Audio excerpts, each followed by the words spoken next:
traffic coming up 9th Avenue will be detoured off, if they were planning to turn on 40th, they'll be taken up to 42nd, right, instead. Traffic coming.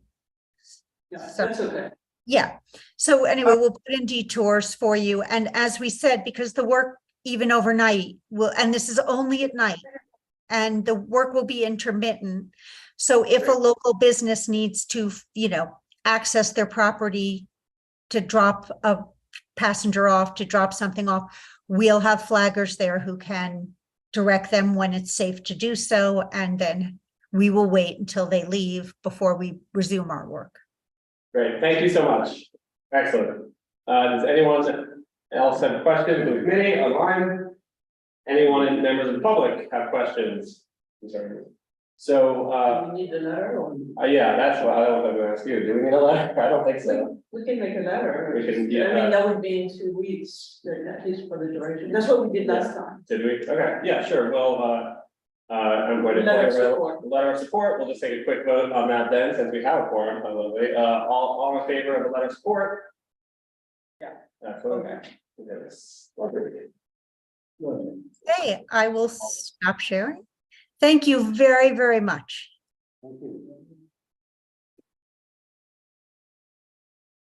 Thank you. Thanks so much. Thanks for the presentation.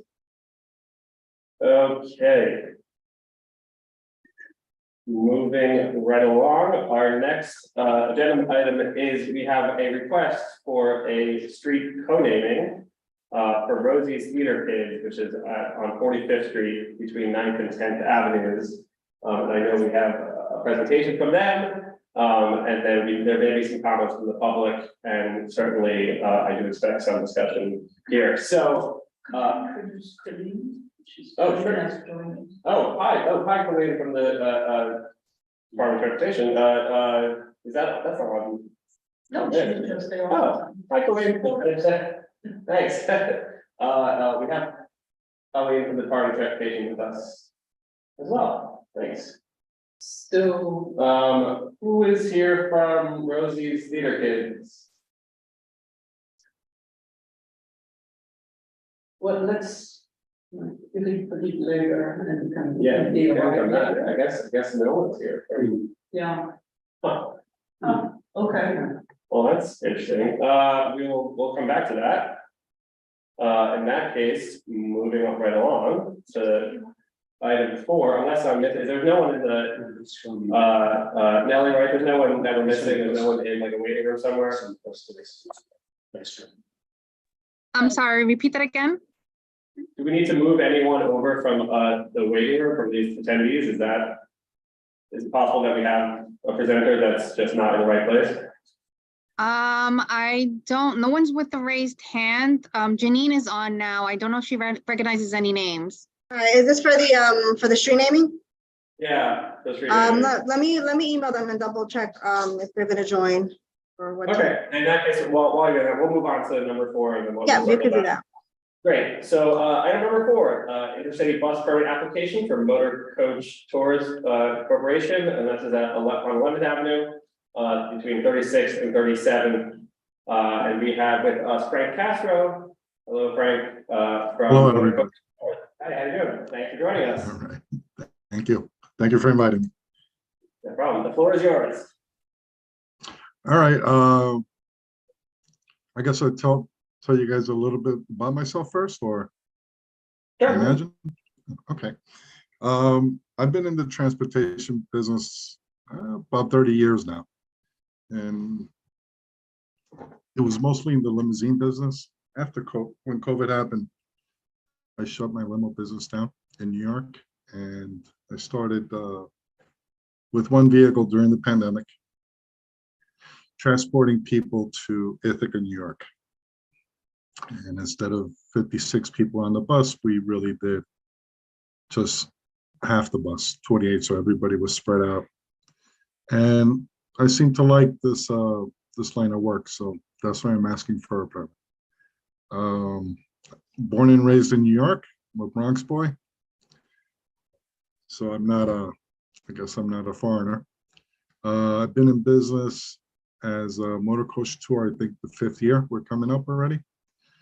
I am a minority, Dominican descent, the city of New York. I only have 2 vehicles, and I just want to make sure that you folks know that I'm a very small operator, and I don't think it's going to get much bigger. So, yeah. Yeah, no, go ahead. Can you tell us more about the plan for this location? How you plan on using it? When you plan on using it? Have you used it before? Thank you for the background on you. Yeah, if you can move into the presentation on the specific request here. Okay, so I do transportation services in partnership with Our Bus, which is very similar to Flixbus. It's just a venue to sell tickets on specific routes, you know, from city to Philly, city to Ithaca, New York, city to Boston, very similar to Flixbus. Our Bus does not own any vehicles, and I'm one of the providers that actually has the vehicles and provides the service. So with that, sorry, are you contracted out by the other providers if they don't? No, sorry. no. Do you sell direct to? That's not the- Yeah. it's basically Uber. Uber doesn't own vehicles. So it's a coach chart. Okay. Yeah, correct. So the run that we do since COVID is basically New York City to Ithaca, New York. Okay. It's mostly college students, especially next month. And in August, it's just going to be all college students coming in from all over the world with these huge bags sometimes. But that's basically twice a year. They come in on August, and they come in January after, you know, the holiday break. And then during the rest of the year, it's just basic transfers. Most of the students that we drive are from Cornell University, Ithaca College, SUNY Binghamton as well. So it's a lot of college students. There are no airline scheduled flights to Ithaca or Binghamton from New York City. There was before COVID, and then I guess with the pilot shortage, there has been a huge boom. Most of our tickets. No, go ahead, sir. Okay, most of our tickets are between $45, $65. Greyhound stopped going to Ithaca, New York. From what I guess, most of these students do not have cars, and we don't have any layover in the city. So my route specifically is at 11:30 a.m. pickup in New York City. So we're boarding 15, 20 minutes before, and then we depart. And the reason I picked the stop on 11th Avenue is the closest to the Lincoln Tunnel. It'll give me the smallest imprint or footprint inside the city of New York. The vehicles come from Jersey, right from New Jersey, right before they're supposed to pick up. They cross over. There's no morning rush. So I'm not adding to the morning rush. So around 11:50, 11 a.m., we cross into the city of New York, get off the tunnel. As soon as we're off the exit, we make a right on 35th, go to 11th Avenue, make another right, and we're right there. And then to depart the city is basically the same thing. The least amount of time my buses, 2 of them, are in the city, for me, the better. I don't want my buses a moment longer in the city. It's, I think the city's getting a little, folks are acting a little erratic, in my opinion. So I've actually driven the bus, and I had a gentleman lock eyes with me and walk right in front of the bus on the bus lane. Okay. So Frank, I just, one second. Yeah, go ahead. One second, Christine. So I just want to give a background to everyone. That bus stop at 11:36 used to be the Bolt bus stop, which had an enormous volume of buses. Right. And it's Correct. going to be only 2 pickup, which is nothing, right? So this is like a no-brainer for us. What happened to Bolt? What Bolt? Well, Bolt was part of Greyhound. And Greyhound was bought by Fitz. Right. Okay. Okay, So this whole operation kind of melted down. okay. And then, so we know that area we had surveyed at the time, you know, it's very good, it works really well. It's close to the tunnel, as Frank says, and it's again, it's a no-brainer for us. Is, That's one question, that's wrong by this is in front of the Javits Center. It's across the street from the Javits. I mean, that, Right. yeah, it's just such a popular area, but I guess, well. No, it's not a public. Who's done a lot of work at the Javits Center, Right. running during conventions. No, there's nobody on the east On the side. other side. Okay. Everybody's on the west side, but on the east side, and you know, at the time, the convention center sent letters to object to the placement, etc. But you know, at the end of the day, it was a no-brainer. It was like, there were, and even though Bolt was really having like 50, 60 departures per day, so it was not an inconvenience. So I think this operator fits well. Now, Frank, in your application, at a point of time when you were saying where you turn, you say I'll turn at 10th Avenue, but I presume it's a typo because you are really going to turn on 11th Avenue, right? Correct. I'm sorry. I was just excited. Well, sorry, just so I'm clear, so the Bolt is no longer using No, this spot? No, Okay, and the application, I should have pulled up before, but it's for, I mean, two If- departures two to parts of the day, yeah? which is really. That's And- correct. I see that, but is that giving us, is that, you said, you know, it's just primarily 2 months of the year, but do you plan on making, that's an annual request for you, right, Frank? Yes, Yeah. it's year round, right? Yeah, Yeah. okay. And I just want to double check, you stipulated that you won't Yeah. run the bus while it's picking up. Yeah, that is correct. So the bus will be there just in time because we come from New Jersey, we refuel. And right when it's time, we just get on 495 right into I Lincoln think Tunnel. the question is different, is that when you arrive when your drivers arrive at the stop, right? And they are about to load the passengers, we would like them to turn off the engine Absolutely. so that they do not idle during the loading or during the unloading. And do you have a system to turn it off automatically, or do you have a system to control that? No, we have to do it manually. Yeah, it's like an automobile. Right, so you need to, we appreciate that you said you are going to do it, but to just make sure they are doing it, right? You Understood. stipulated Yes. having a prominent sign inside the bus to remind drivers to turn it off, so, No please problem. make sure that your drivers are No problem. instructed to not idle.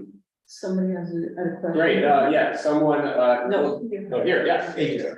Just a quick question. So I know we said Bolt bus is no longer there. Was Megabus back there? Are there any other buses? So Frank, No, you- Megabus is on a different stop, which is on 34th Street, across from the Javits. And Oh. then, you know, they have been there for a while and they have not moved at all. So they have their stop. Okay. Thank you. Anyone from the committee online have any questions? No, Oh, I think it's a there. good one. Anyone from the public? Give a chance to, oh, wait, we have one more question in here, yeah. Can we like, not this happening right now, but is it typical to share bus stops between multiple bus operators, or is it typically like a dedicated spot? No, we do. We do. When they are like this one, I bet you that if somebody else come Right. and ask for it, the DOT is going to look at this one and say, okay, if it's not the same hours, we'll Yeah. give it to you. Okay. Anyone member of the public have a question on this? Yeah. Oh, wait, we have one more. I know that area and picture it, and, I don't think it really does interfere at all with the, data center. Because there's No, like it a doesn't. household there. That is sort of, it's like it looks like a dead end. Yeah, I think what, And so it's pretty traffic Yeah. free, I mean, it's not. Right. yeah, it seems like we've had experience with this stuff and we do feel everyone It seems to is be in agreement on front that. of an MTA building, an exhaust fan for the number 7. So with that being the case, we will take a vote, Yeah. to approve your application with all these stipulations that you've made in your application. We need to ask people to make a motion. Yes, right, thank you, I forgot about that, I did, sorry. Real detail. Would someone like to make a motion? Motion to approve.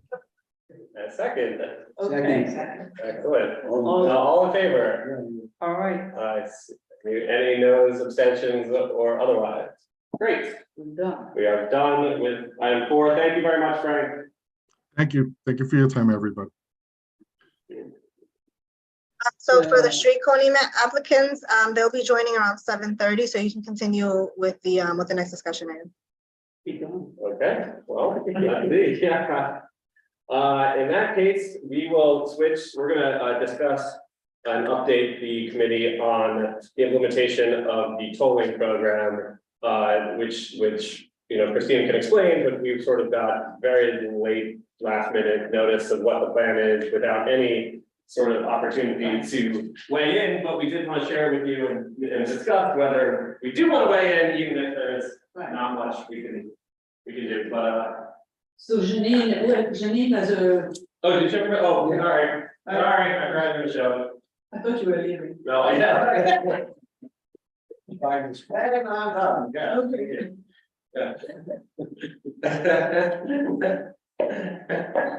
So You want me to share it or? Yeah, if you don't mind. Yeah. All right, give me 1 second. Right. So just setting up the background, we had a presentation from MTA, when was it, 2 days ago? Yeah. Like 2 or 3 days ago, they didn't notify people more in advance because, as you know, there was no approval for the federal government.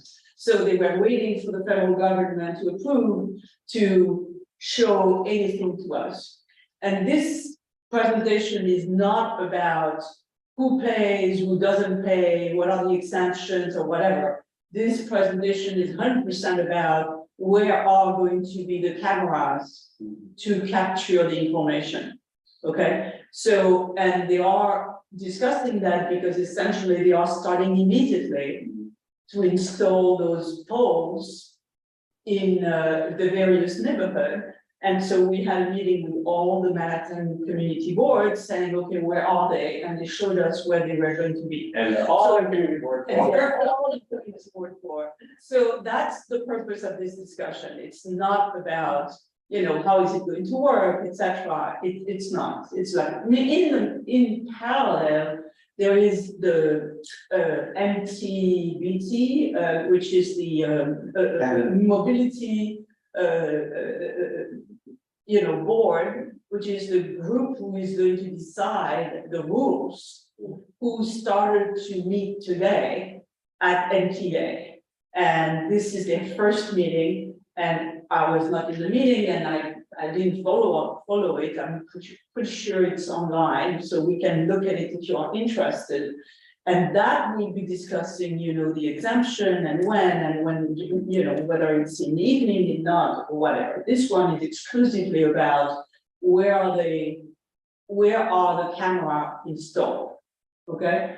So you can move on, oh, okay, we are like in black and white. So you can move that, keep going, Janine. So go back 1 second. Go back 1 second. Go back one more. Okay, so kind of what I just discussed, the policy was received in June. The contractor was given the authorization to proceed on June 27. And then the installation of the detection, what they call the detection equipment, is from July 2023 to December 2023. And then that will be ready after that to be tested. And then the program would start in May 2024. And there was no discussion about this. They just It's the decided. first time, this is the first time this year. That's pretty outrageous. Okay, so the next page. Next page, as you can see, there are a whole bunch at the 60th Street, boundary, which are helping catch the people there. But the biggest amount is around the Lincoln Tunnel entrances. As you can see, there is a whole bunch of dots there where people are going to be there. And one of the reasons why there are so many is like for the other location, they put them on the highways. So they can catch on the highways. But here, the Port Authority has refused to cooperate. And therefore, nothing is going to be put on Port Authority property because New Jersey is opposing the situation, which explains why there are so many in this area. So, and the other thing you want to know is that what they are doing is excluding people. So they capture who is coming through, right? And then they capture a little further who is still on the highway. And the difference are the people who got in the CBD. So if you are on the FDR drive, it's going to be captured before an exit and after the exit. And the difference between the two are the people who went into the exit. So you don't have a capture in the exit. You have the capture is in before and after. So this is like the calculation area. So in order to execute that in our district, there are like a zillion of them.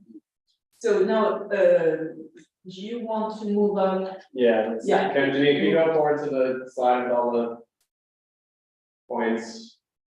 Okay, so first of Yeah. all, Sorry. go back to this one, go back. Yeah. So this is the look of something for a single lane street. It's not that bad, right? It's like a big pole. It's a pole like a light pole. It's no different from a light pole. And then next page. Yeah. That's for multiple lanes, and that's not pretty. And so keep going. Okay, you want to jump over that because, and then there will be signage, before the, they have to put signage at regulatory distances to say, first, there is going to be a toll, and second, there is really going to be a toll, and then there is like, we are taking your money. And then, so pretty much that's the idea of the thing. So keep going. The detection point will be occur at night. There cannot be any parking under those poles because that interferes. So this is they're going to take 2 parking spaces because otherwise it would interfere with the electronic, and I can't explain that. And then keep to the next one. Next. See how they're starting immediately in July. Yeah, so go to CB4. See how they have all that. This is like, wow. So in my spare time, I went through all of them and I identified the one that make no sense because half of them make no sense. They just are at the entrances, not at the exits. Right? The entrance into, not in the CBD, entrance into the tunnel.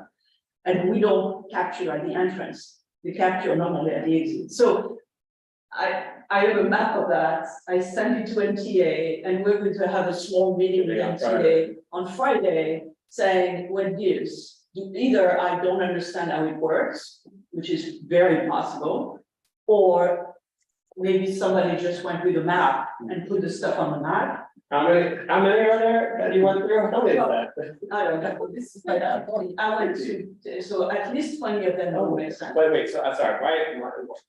The entrance would be the capture when they're driving in, wait, I don't understand, would it be the capture when they're driving in during the hours that are? No, depending what you call an entrance and an exit, Okay, right? yeah. So what I call an exit is exit from New Jersey into New York, Okay, right? So that's where you capture them. right, okay, But an entrance where people go into the tunnel, we Oh, don't capture anything. yeah. Right, that's but there's a lot of those dots which are related to entrances. Well, maybe because it's how long they're in I don't know how the charging works, is I don't know. maybe because it's how long they're in the CBD for? and I then- don't want to guess, I just Yeah, looked it's at the great, thing and yeah. say, I don't think because this was so many, I said that.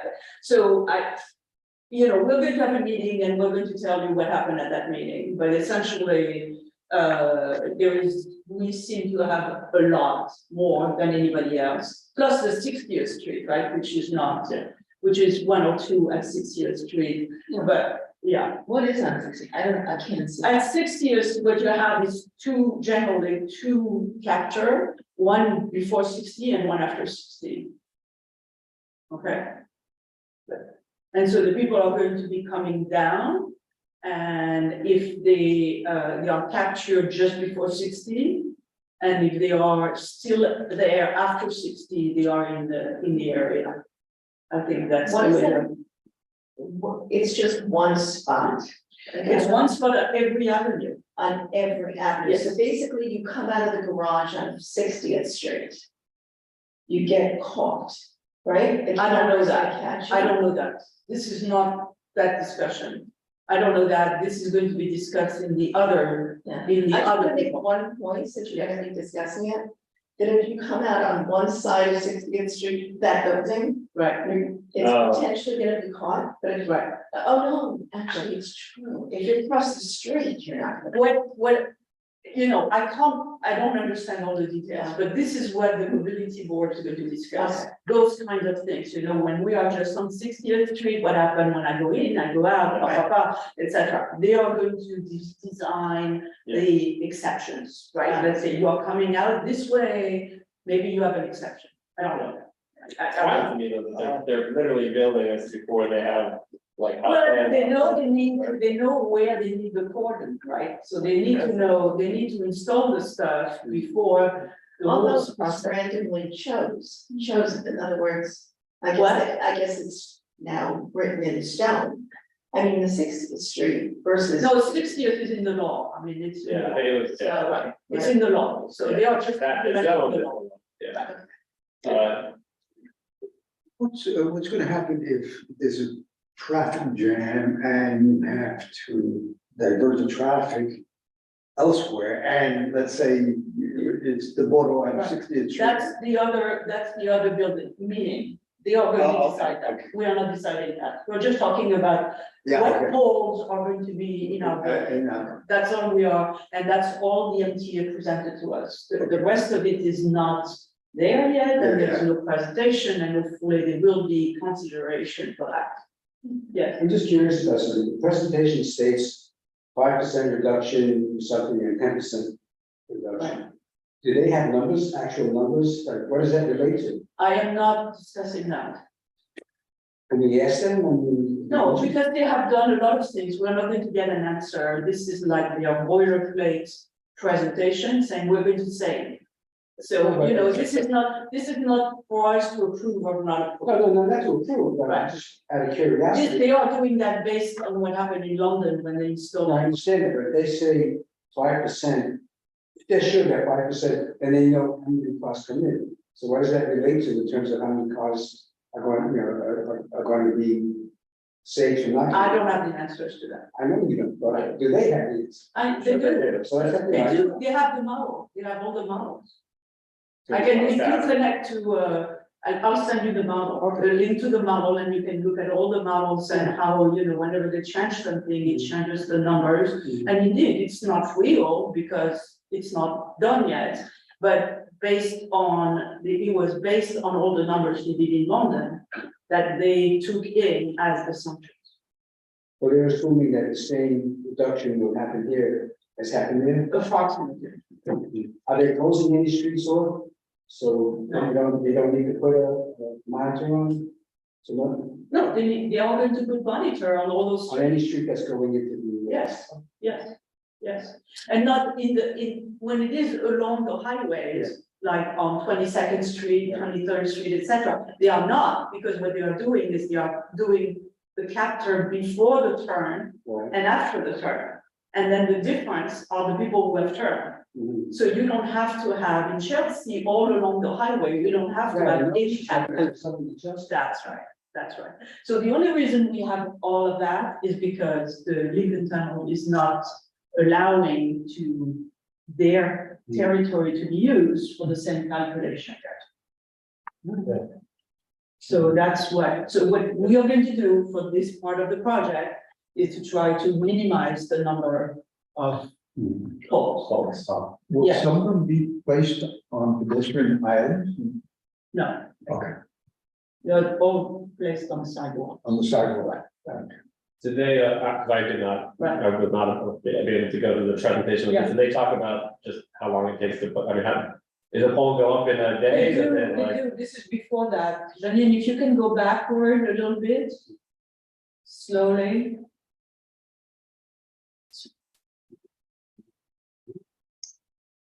Before that. Here. Work will occur during the day, at night, I mean, they are talking about 2 weeks per side, 1 to 2 weeks per side. Which is not a lot. First of all, what's the footprint on each one of these or? Any It's other, like a light pole. it's like a, okay. Right. I mean, I've not seen that, but that's what they told me. Christine, you know, a lot, you're leaving out the marine component of the whole thing. And we were told that they were not using the cruise ship where the cruise ships used to come in, and they built the one in Brooklyn and that kind of thing, because they were getting backups on the highways. Whenever they came in, there was too much traffic because the ships hold so many more people than they used to. That they had to get some of them out of there, they felt, and because they couldn't deal with that. Wait, you're saying, Okay, sorry, so- the cruise ships created additional traffic coming into the city. And then, sorry, what happened and how's How's it related? how it tied to this? They relocated some of the people that were on those particular piers to other places. Okay, basically. And so they are, what I'm saying is they're already in the middle of that project, so. I mean, they've already completed the Brooklyn pier. Okay, but I think that's a different project, I think. Oh, I'm sure it is. Right, I just wanted you to be aware Yes, because yes. it. so you're talking about affects additional construction that's happening, is that what you're saying? Yeah. Well, I don't know. I don't. Okay, I. all right, so do we have One more thing. Oh, I'm sorry. I just wanted to say that this may make it easier. Most people don't know, but if you take the number, like say here 60, Oh, yeah, and you subtract 40 from it, you will get the street that it's at the end of. Right. It's a little big trick. trick, big The trick. trick. Yeah. You're not a New Yorker till you know that. Do we have anybody from the public? Because there were. Yeah, sorry, I should have asked, is anyone from the public want to discuss the implementation of the tolling program, again, just limited to where, you know, the implementation of the monitors, the cameras that are going up on these poles and not the program itself or the merits of the program. But anyone from the public would like to speak on that, or anyone, sorry, I'm not, you know, obviously anyone from our committee online. Do we see the? We see the we did for a second, but no. Janine, can we see the raised hand? Oh, okay, we have raised hand. No raised hand. All right. Okay. So, and that's that. So this is nothing to support or not, I mean, you know, just be aware, we are going to be in a meeting with MTA. We're going to point out to them that maybe they went a little overboard. And maybe we learned that it works differently. Yeah, right? but if we This learn is that not- there is wiggle room, then That- maybe next time we meet, we'll be saying. Yeah, let's always do a say letter that. together, advocate for some changes. So at this point, yeah, and if there are issues, maybe we'll have a letter at the full board. Yeah. You know, we can have like a new business. That's true. That's At true. the full board saying, hey, we have an objection to that. Yeah. So, And, yeah, And a license plate, it records a photo or of the license plate, is that how it works? I think so, I'm not sure. Yeah, I think that's how it works. And pedicabs and mopeds have license plates, will that? Mopeds have license plate and pedicabs, I think have license plate. Yeah, they have license plates and then it's added as a. But I mean, those guys are not generally going to the highway, right? You see them on the street, but. On the street, right. So yeah, I don't think this is Yeah. so much of an issue Yeah. going in the highway. All right, so that's that, and just make it real, right? Yeah, I know. Hey, we asked for it. Right. And. Okay, sure. I mean, it wasn't the last couple of years, I don't think, the letter for that, Long but time. I'm sure we voted in favor of it, so, Did it. yeah, so. I still want to record that negative. Okay, No. anybody from the? Yes, are we, so we're gonna try to go back to Rosie Theater Kids. Do we have, it seems like we have some representatives now. I see Lauren, I see Lori. Hi, welcome to you both.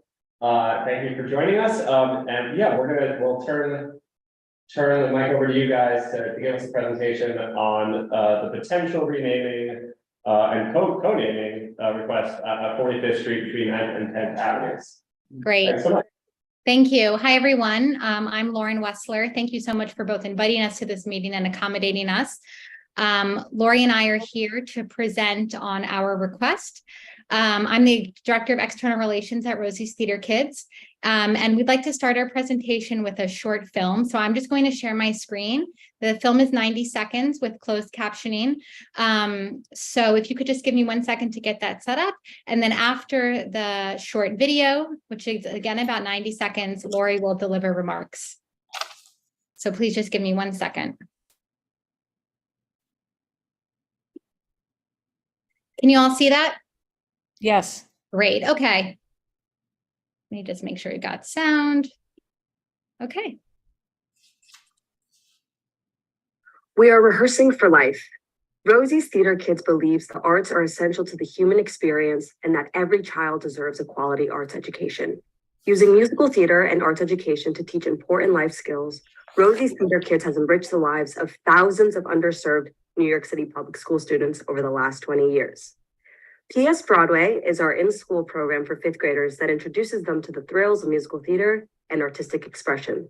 Primarily taught at low-income schools, experienced teaching artists and professional musicians lead this 15-week program. Teachers and administrators have embraced the program and have said it is especially impactful for multi-language learners and students with special needs, making them feel included in their school community and giving them an opportunity to collaborate with their peers and feel successful. Students who are ignited by the PS Broadway classes are invited to audition for Act 2, a pre-professional scholarship program for students in 6th through 12th grades with rigorous arts training, academic support, college prep, and mentorship.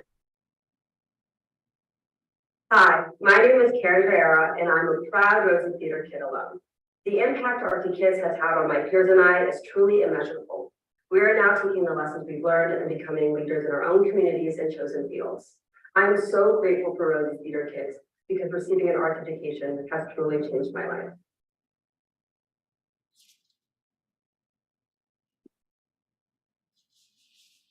Great. So I will turn our presentation now over to Lori Klinger.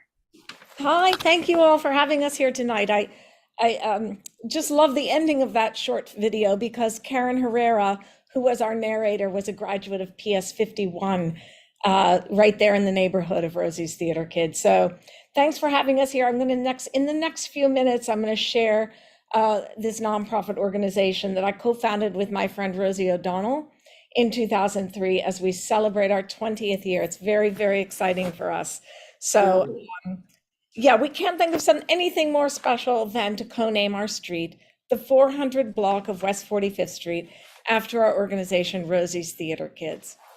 Rosie and I started RT Kids to bring the magic of musical theater and the performing arts to underserved New York City public school students. Our hope was that this exposure to the arts would change their lives as it did ours. As you know, Rosie was and remains one of Broadway's greatest ambassadors, and she felt strongly that all of the city's young kids deserved to learn about and see the live theater that was happening in their own backyard. She compared their inability to do so, like living in Hawaii and never going to the beach. Since our first class of 40 students, fifth graders at PS 51 in the spring of 2003, we have provided the highest quality arts education in music, dance, and drama to over 25,000 students in their classrooms and at our home, the Maryville Arts Center. In 2003, Rosie purchased a building at 445 West 45th Street through her For All Kids Foundation. And after 4 years of extensive renovations, she gifted this 5-story complex to Rosie's theater kids. And we officially opened in January of 2009. We are named in the memory of Rosie's favorite childhood teacher, a woman named Pat Maryville, who meant so much to Rosie that she considered her a second mother after her own mother died at the age of 12. So the love of education, teaching, and changing the lives of young people is deep in our mission, deep in our DNA, excuse me. Every day, middle and high school students from across the city's 5 boroughs travel to this block on West 45th Street to learn, create, perform, and create deep bonds with other students and their teachers. Maryville is their second home, their community, a place where they feel safe, accepted, and free to try new things and expand far beyond their comfort zones. Our ultimate goal is that through the practice of musical theater, each of our students acquire important life skills while gaining the confidence and learning to use their unique voice. Our students' achievements have surpassed all of our initial hopes for the organization. They've performed off-Broadway, on television, and twice at the Obama White House. And they all have graduated from our conservatory-style program and gone on to college, many being their first in the family to do so. And many, like our alumni Karen, who spoke in the video at the start of this presentation, have returned to their communities to make this city and our world a better place. We are grateful for your consideration of our request to co-name our block Rosie's Theater Kids Way by commemorating our organization in this meaningful and long-lasting way. You will be affirming the important role that arts education has in the lives of young people. Thank you. Do you guys have any questions? I'm sure we will. Thank you very much for the presentation.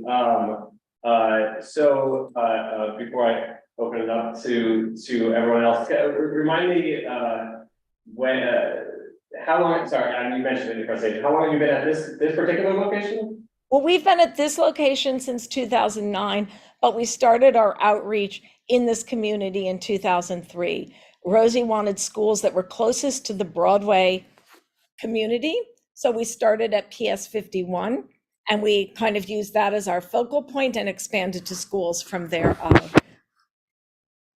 Great. Thank you.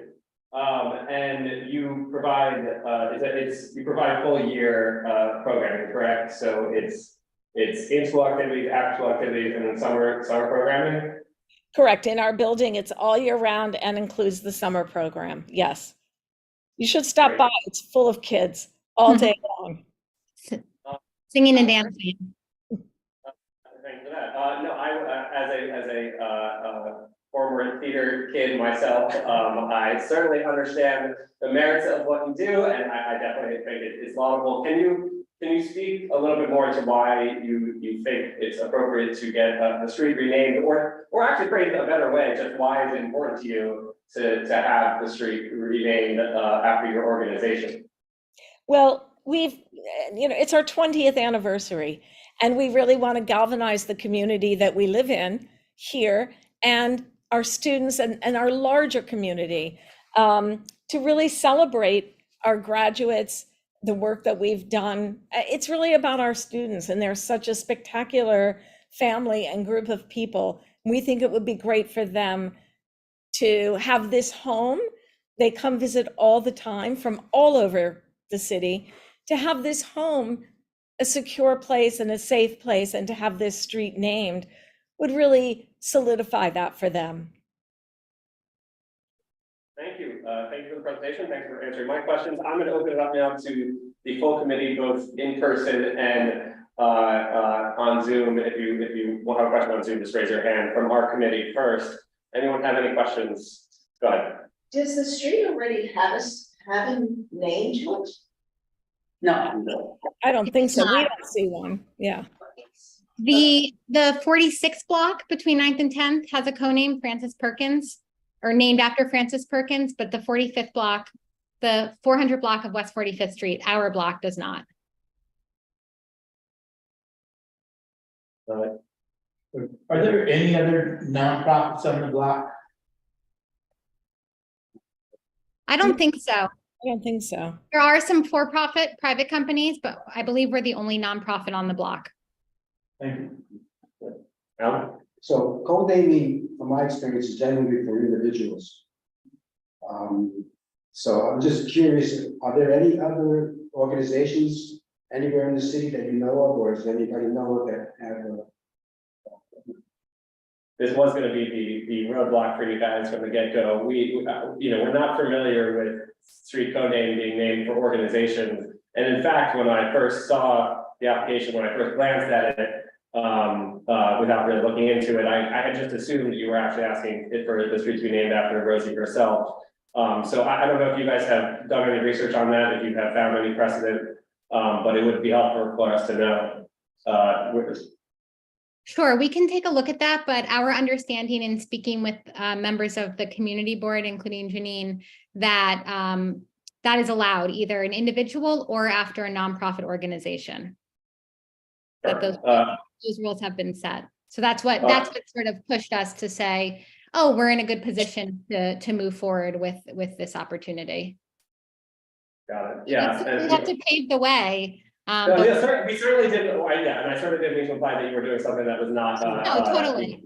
Allowed by rules, but it's just, it's a matter of precedent, just figuring out if it's been done before, what the ramifications are if we did decide to set precedent here of naming after an organization. I'm just curious, are you a 501c3 or operating foundation? Private foundation? We're a 501c3. It's great. And okay, Brett. All right, thank you. Yeah, I'm not, what I have to say has nothing to do with the organization. Clearly there are testimonials that attest to the, good work that you do. Historically, we have a pretty high bar to clear. If we're looking at a street naming, there needs to be some deep roots, whether an individual, an organization. I think the last organization that came to us for with the request for a street naming was the Intrepid Museum.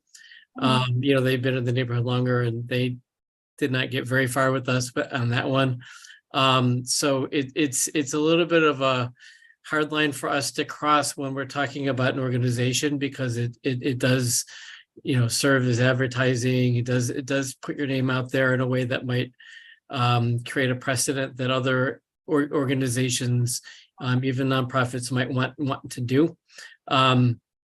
So the things we're looking at is, is the person have deep roots in the neighborhood? Rosie O'Donnell is not from the neighborhood. You've been in the community for for 2 decades. Maybe when we're at the 50th anniversary, and we've got a bigger role of people who can talk about the direction of their lives and the impression you've made on them, that that might be something. But I think for me, this is a hard one to climb over. And it's not a comment on your organization. I think you clearly you've had a very positive impact. But this is a really tough one for anyone to really make a case for. So that's I'm gonna look at other board members to see what they're thinking. Yeah, but just then, Brett, I appreciate the comments, and I'm sure there are other people who share your view, but just as we go around right now, we can just try to limit to questions first, and then we'll get into the merits. But just while we have presenters here, go ahead. Yeah, when you have a program, how much is it for a kid to participate in the program? At our building at the Maryville Arts Center, it's all a scholarship. So no one pays to come. Okay. that the answer didn't, it implied that there are some paid programs elsewhere, which is not, you know. Well, it doesn't, we have two, we are the host for the Professional Performing Arts School. We are their musical theater program. So they pay us for that program, although at still a subsidized rate, because they use the building at a very nominal cost that they could never get anywhere else. And the in-school programs, if it's a Title I school, they pay very little. If it's a little bit, if they're not Title I, they have a different rate that they pay, but it's largely subsidized still by our board. But the students don't pay that come to the after school, to the Maryville Arts Center. And so you are funding all of this through what? Is that Rosie continuing, or is it fundraising? And what is your revenue stream? Yes, it is fundraising. Our board of directors, grants, foundations, just the usual not-for-profit way to raise money. Lauren is in charge of that and does a great job. But Rosie does not fund it by herself anymore at all. We are also, in addition to that, funded by the NEA, the New York State Council on the Arts, and the New York City Council and Department of Cultural Affairs, in addition to our individual donors and our philanthropic foundations. And how many of the kids, you said we have 25,000 kids, which is, by the way, we love your organization. Yeah. I don't want our questions to look like we don't like it. But how many of the 25,000 kids were residents of CB4? Yeah, I can't tell you. Well, I don't know. I don't have an answer. I can get you one. That would be a helpful information to pull, for next time. Okay. Yeah. We can share. Yeah, we'll share that with Janine, and maybe she can get that to you. Does that make sense? Yeah, because we have a lot of kids, Fulton houses, Yep. a lot of, and we would like to see what is the proportion for the kids coming from those disadvantaged contexts. Manhattan Plaza, PS 51, I mean, all of that is, it would be really valuable. At a point of time, we asked the same question at Avenues, and they gave us this information so that we understand really the mix of students and what's happening there. Sure. Thanks. Anyone else on the, yeah? Well, I would echo what Greg. Oh, if it's a comment, I just want to hold off. If it's a comment, I just want to finish the round of questions first, that's okay? And then, all right, if seeing no other questions, I'm next going to just open up to the public to hear from them first and then have us discuss. So if anyone from the public has either a comment or a question, we would love to hear from you. Raise your hand if you're attending online, just raise your hand and Janine will move you over. Happy to hear from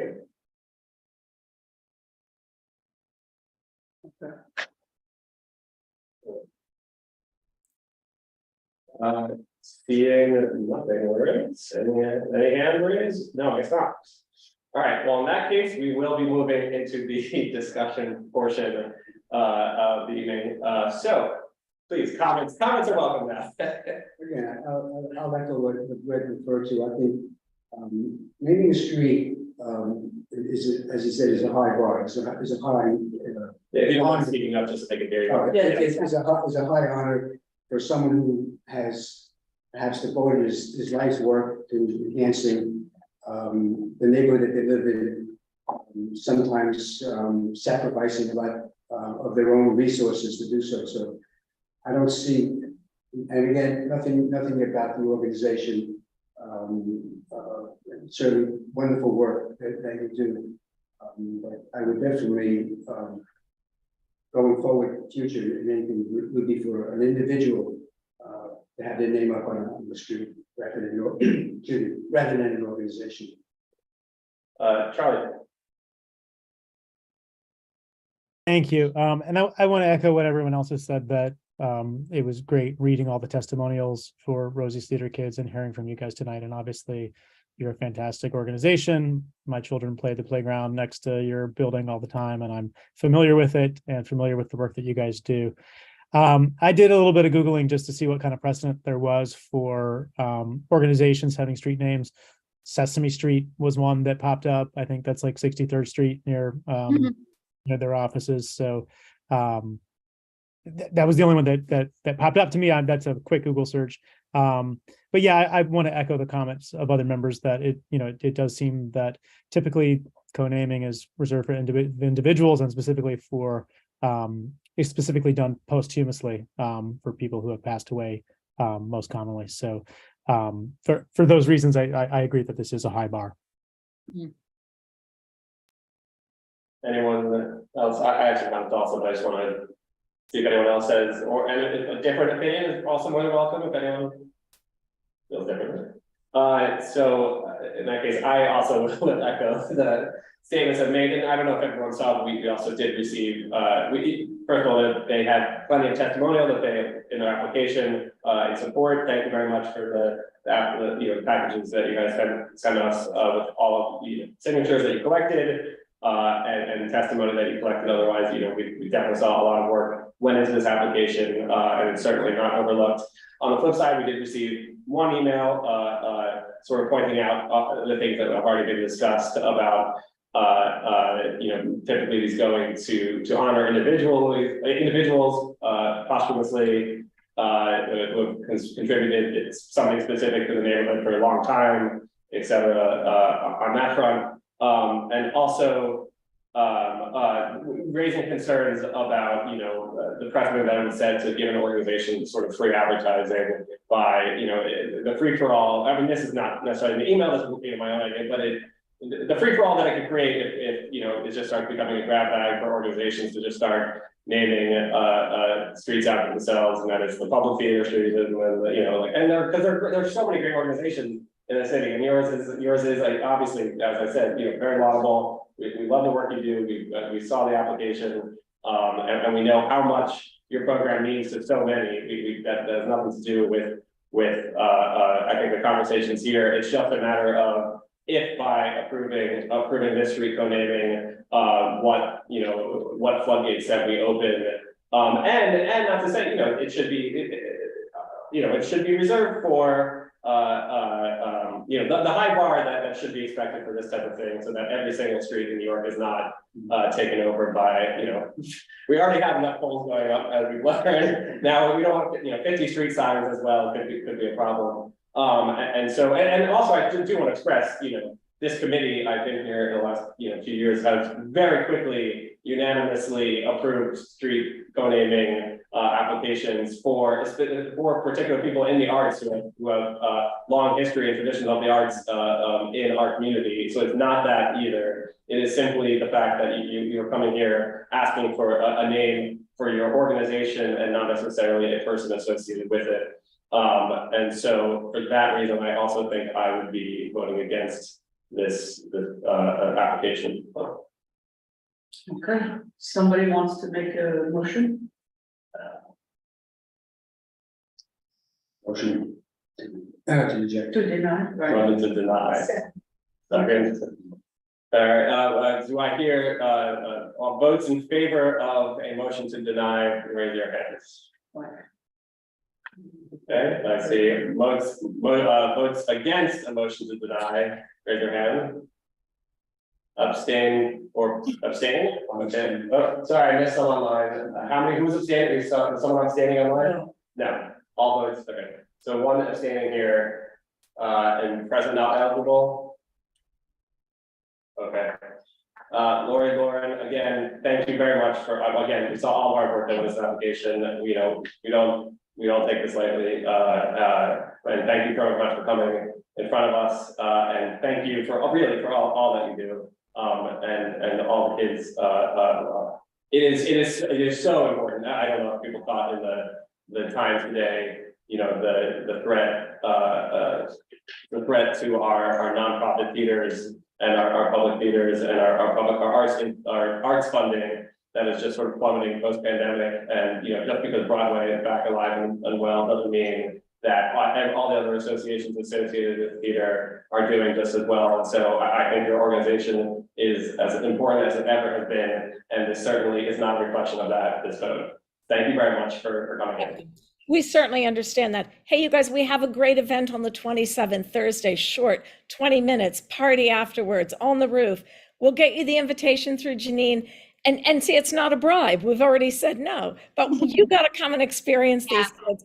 And we're getting ready for the 50th anniversary in 30 years from now, and then you'll name a street for us. Yeah, we'll be back. Don't worry. We're very intrepid. I think we'd love to approve a block party from you guys if you ever wanted to. Great. You want to shut that, you know, we'll come back, please. We'll do that. All right, come next week and we'll show you what we're about. It's a really fun event. Yeah, and thank you for sharing your insights with us. It is helpful, and we appreciate your time and consideration, truly. Of course. Okay, Thank you. take care. You guys. Bye, thanks for so much. Yep. All right. And with that, I think that, Jesse, could you just let me know who the abstain was? yes, abstaining was Rosie Rossington, who we will all. We appreciate it. Okay, thank you. You abstain on what? On the last one. On the last one? Yeah.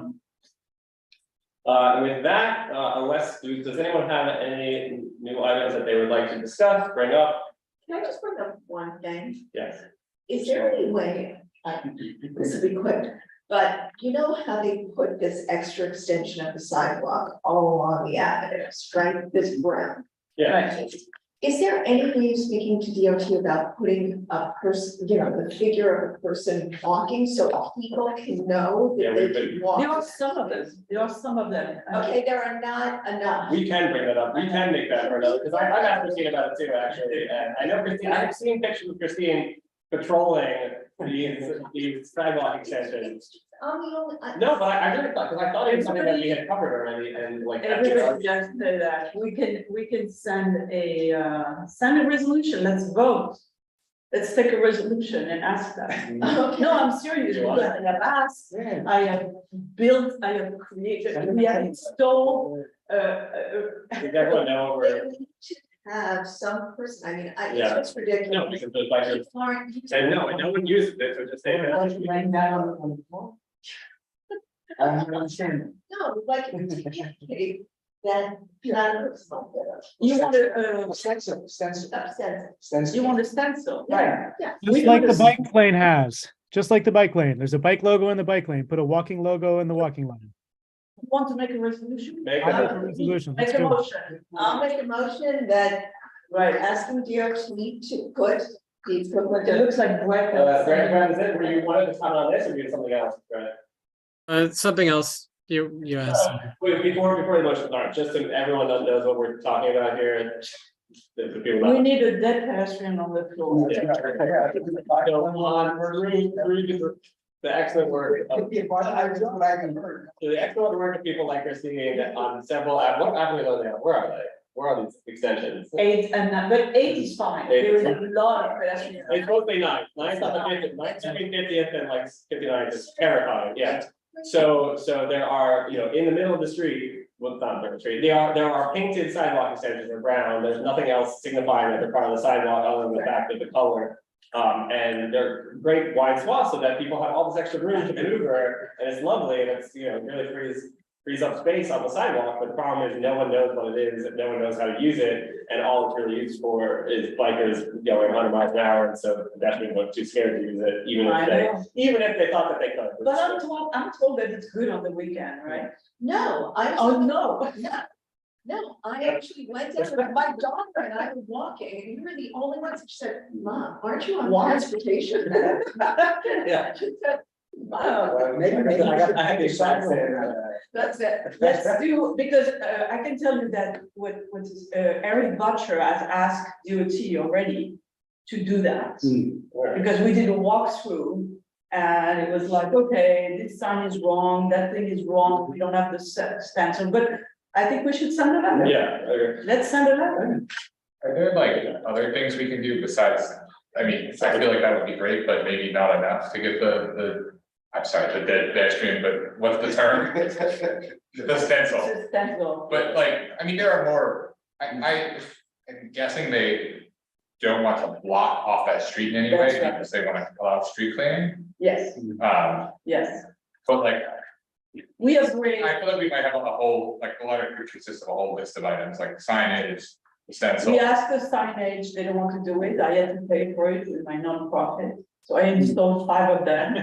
And You have to pay for the sign? yeah, I paid for the movable sign, because they wouldn't Maybe do we it. should come to you for this. Well, yeah, but I mean, when we installed the stencil, it was gone after 1 week, because, you know, the stencil has to be really, really heavy and better to stick. Christine, right? So- how do they do the street sweeping on 8th Avenue? Because they have planters and other things that are cut down on this on 8th Avenue. The street sweeper must be able to get in there. Mostly the Times Square Alliance does the cleaning.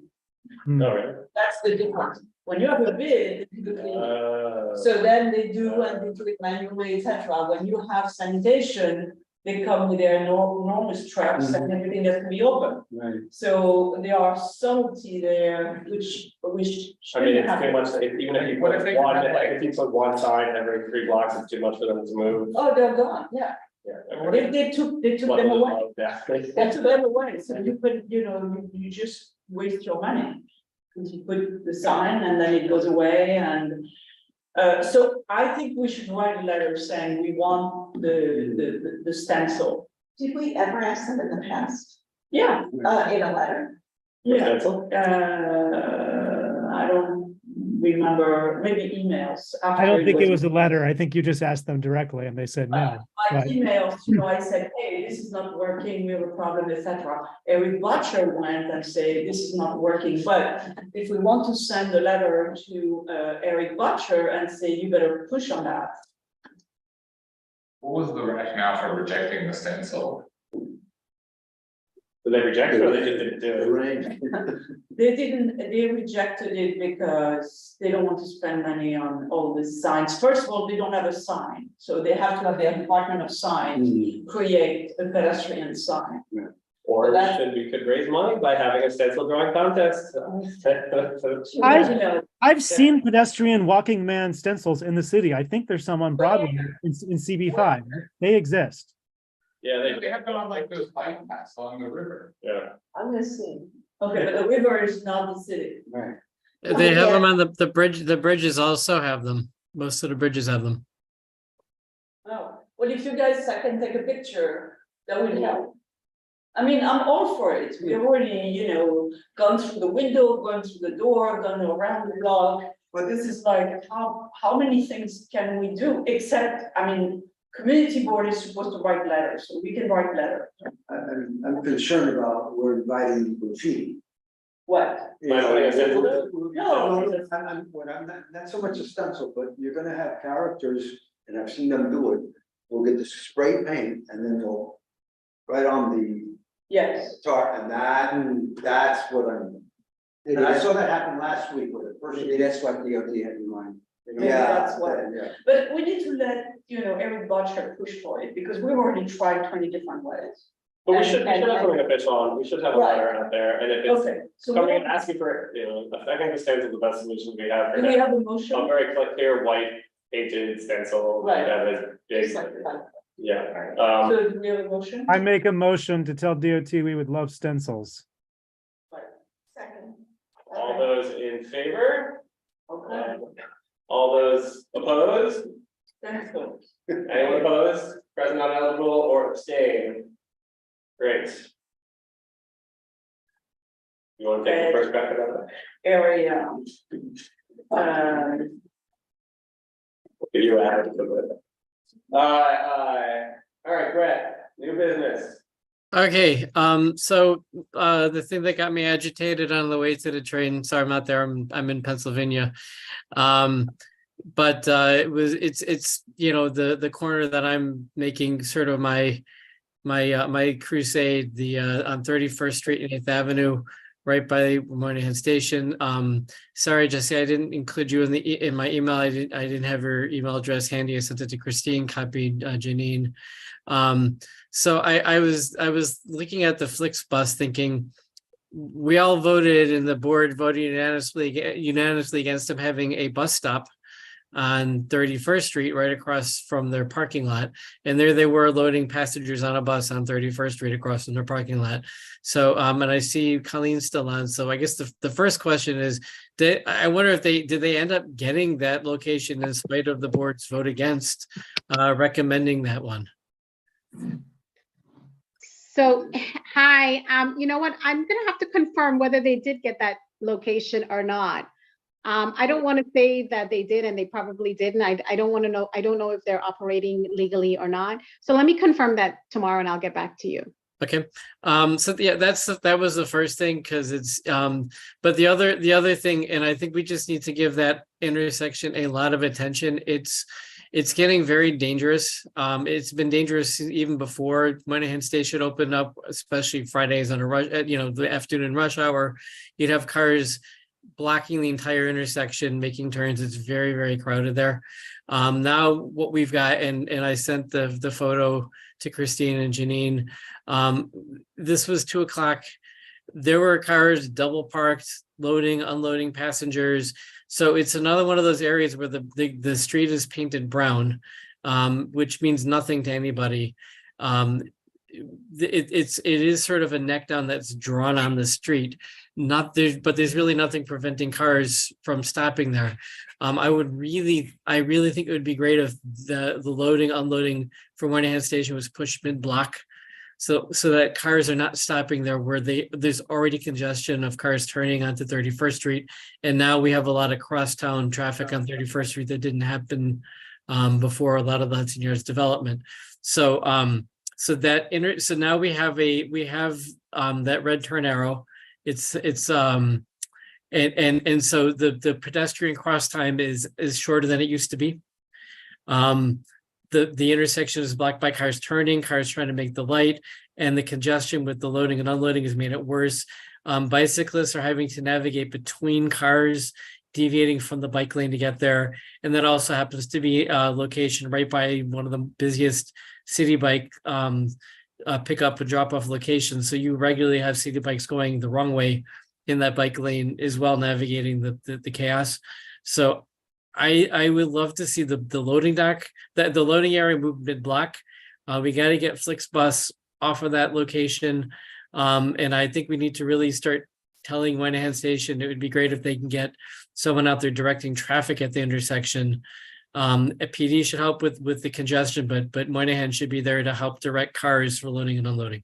Those are the things I'm hoping we can start getting underway. To give 2 pieces of background there. So we rejected the application, but DOT approved it because long time ago there was a stop there, right? And therefore, even though it was before there was the station, there was a stop there, and they told us, I was told that they would be monitoring, and if we had a problem, they would be open to reconsider. So that's one thing. And then at the same time, during that process, I talked to Tornado / Moynihan / whoever is in, the property. And I said, you really need to do something about the parking and the stop. I'm sorry, the taxi drop off. And apparently they are going to build a little, shelter, not a shelter, like a hut for a taxi person further up on the avenue, because really the drop off should be up in the middle of the block. But the taxi never. Yeah. So I think the suggestion, Brett's suggestion to say, first we have a problem with the stop because of the new configuration, and second, let's extend the ground area, the parcel area, and let's install more vertical protection. And then let's install a sign there, saying taxi drop off further. I mean, we should do all of those things. I'm still not sure that it's going to work. Because people, right? Yeah. Well, if the neck down was actually obstructed to cars, so you know those big stone blocks or something, that would actually make it a lot more challenging for someone to just simply pull right up.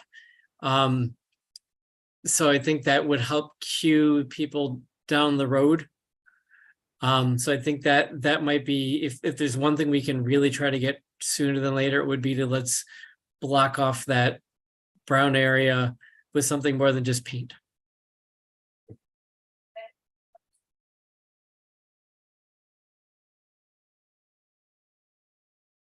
I lost the sound. 15 said, and then. Can you hear? Okay, no, we can. You just said. Yeah, and remove the bus. So you want to call the question from the? I missed a lot of that. Well, what we would do is like, we would ask, right now there is a neck down, right? So we would ask the neck down to be much longer, right? So it covers a second portion of the street, and then you need to have vertical separation. Right now you have one or two little, dangling, flexible, separation. And then by removing the bus, which was our concern at the beginning, you would clear the space for more parking for the taxi. Right now they have the taxi, and then everybody is accumulated behind that, which is the 3 pieces, which would, yeah. So that would be the 3 asks. And so they are asking, we are writing a letter with those asks like we normally do. Yeah. Standard operating procedure. Great. Well, with those 3 that Christine just mentioned, Brett, did I capture it? Yeah.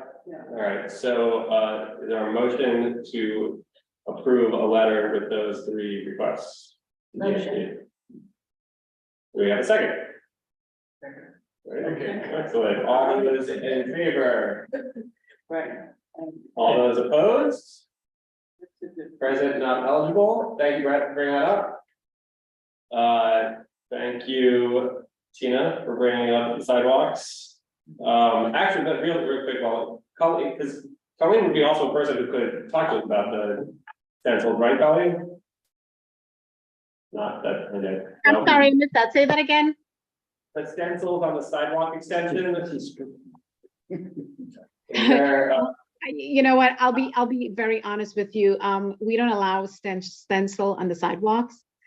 If we do that, that means, we will get inundated with so many requests.